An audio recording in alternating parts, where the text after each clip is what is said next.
Hello everyone, welcome and come with me on a flight from Honolulu to Seattle on Alaska Airlines. Now of course before you check in you gotta go get your bags inspected by the USDA, get one of these beautiful little stickers on your checked bag. Kind of a pain to get off. So I went to go bag tag my thing and look at this! No more paper! What the heck? Use a different station. Fine then, I guess I will. So here you print your tags, just scan your boarding pass right there, little arrow to the red dot. And then voila, bags are going to come out. Now if you had to add more bags or something, you can always tap that and then it'll just kind of spit out your bag tag. And I was flying at Alaska 848, which was a overnight flight.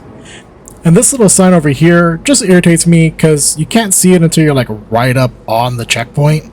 But then once you see the checkpoint, you realize you could be in a super long line. You see all these stanchions set up for the afternoon flights. So if you're coming in the afternoon, make sure you come early so you can make it in. But tonight, it's slow, so we go through TSA pre-check, and there's always a lot of construction. But even though it's slow and regular security is fine, pre-check is great because no shoes off, bags go through, and then we get through security.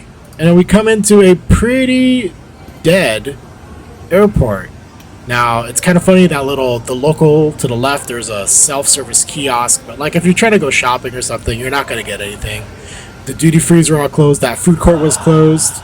Oh look, these are all the late night flights. There's a lot of flights, and yet everything is closed. There I am, the 11:46 departure. You can see the food court is kind of completely empty, but no need to worry. You can always take a photo here with the photo booth. H&L Pineapple. That's lit, you can just stand behind it and worry about food later. Then we come down here, and now that Starbucks in front of us used to be a Starbucks that was always open. Like it was open 24 hours, I think, before the pandemic. Now it's like closed already at like 10 o'clock. Yeah, you see it's closed. Even has a sign, get a refreshing sip. I can't. Your Starbucks is closed. Luckily the one by the E-gates is open. By the way, this is the reason why a lot of people love H&Ls, because it's an open air airport. It's like open to the elements and the heat and everything, but like this tower is also so iconic. And then this garden, you should come check out this garden if you're stuck at H&L for more than a few hours, because it's beautiful. Just follow the central garden or courtyard garden signs, but yeah, you can go there. This artwork here was kind of funny because there's really no like Hawaiian theme to it. It's just a lot of random things. But here we are in the E-gates where Alaska has a lot of their flights. Also Southwest has all of their flights. And we'll be flying out of E4 today. There's a little pilot looking like he's not doing anything. And of course we board in groups, people. Get with the program. Board with the group. I was group priority. And as group priority, we got to board the Seattle Mariners plane Fly Away first, basically. And if you're sitting in first class, you get a mimosa when you board. And if you're drinking water, you either fly first class too often or you're doing it wrong. So you should be drinking a mimosa. That's my tomato Bloody Mary mix because I wanted something spicy. And I really like the tablet holders in the first class seats because they're really handy. And today's meal was the California chicken sandwich that they had in first class. And when I put it on Reddit, people are like, don't get it. It was kind of too late because you got to order 20 hours in advance. I thought it was a good sandwich. It doesn't look super appetizing, but the bread was actually really well cooked. It wasn't too dry. The chips were, they're potato chips. Come on, just throw salt on potatoes. It'll be fine. And they added a little hand sanitizing wipe because they know you probably need it, you dirty person. And this was the best part, chocolate chip cookie. And once I took it out, because it was really warm, it was really hot, so I took it out to like let it cool off as I ate my sandwich. And before you knew it, we were on the ground exactly 5 hours and 5 minutes after takeoff. The pilot was right on the money. So we landed, we got off the plane, walked up into SeaTac. Now, usually when I get off of planes on Alaska, they have these signs that say, welcome to wherever you're at. Well, they took that away and put connecting flight.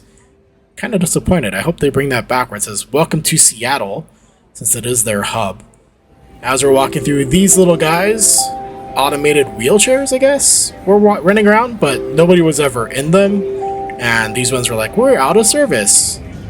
And of course, coming across a sign that says, truck fare arriving last year is always fun. But I'm looking forward to Skillet showing up at SeaTac. Now, as we head down to baggage claim, a little trick when you're flying with Alaska Airlines, is always time 20 minutes from when the doors open to see if your bags will show up at baggage claim.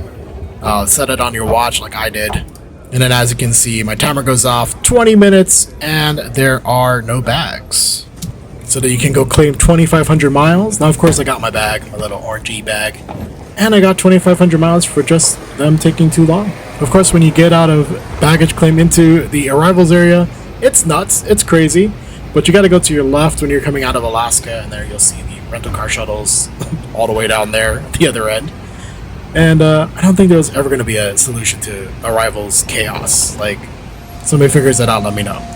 Got on board the consolidated rental car shuttle, which they packed us on there like sardines. We actually got on that one. And then we ended up at the Conrack facility. There you go, see the light rail going bye-bye, going into Seattle. Definitely going to beat me there for sure. SeaTac's Conrack is pretty nice. And then I jumped into a little Hyundai and went on my way for my travels. If you liked what you saw, if you mind subscribing, that'd be great, or at least liking the video, or disliking it, either way, and we'll see you on the next travel.